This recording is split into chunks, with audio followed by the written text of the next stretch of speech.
Баршаңызға сәлем. Дастарханымыздың сәнін келтіретін оливье салат жасайтын боламыз. Бізге қажетті заттар шұжық, қайнатылған жұмыртқа, тұз, қайнатылған сәбіз, майонез және де қайнатылған картоп. Ендеше салатымызды бастайтын боламыз. Ең алдымен жұмыртқамыздың барлығын дәл осы видеода көрсетілгендей 4 бөлшекті етіп турап шығамыз.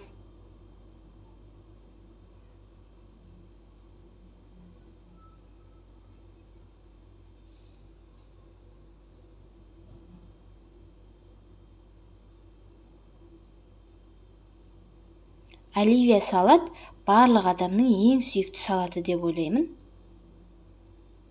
Ендеше картопымызды да дәл жұмыртқа секілді 4 бөлшекті етіп турап аламыз.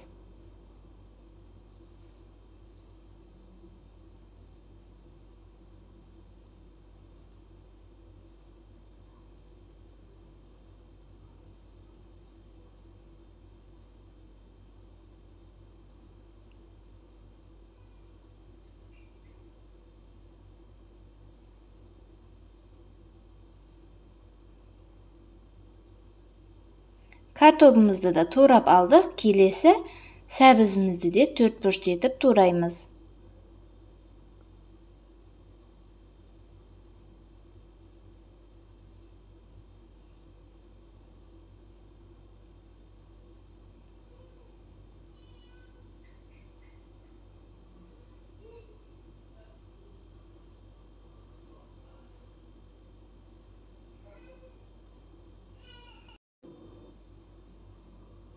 Мінекей, туралған заттарымыздың барлығын бір ыдысқа салып алдық.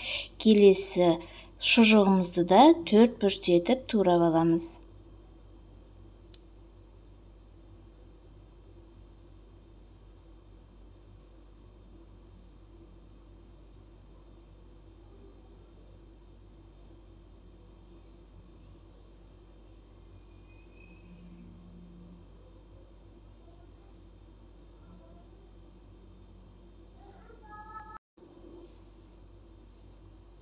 Шұжығымызды да түгелімен турап алдық. Ыдысымызға барлық затымызды салдық. Оның үстіне бір банка горохымызды саламыз. Суын төгіп тастаңыздар. Горохымызды салдық. Оның үстіне майонезімізді салып, өз қалауларыңызша тұзымызды себеміз дәміне қарай. Мінекей, біздің салатымыз дайын. Соңына дейін қарағандарыңызға рахмет. Сау болыңыздар.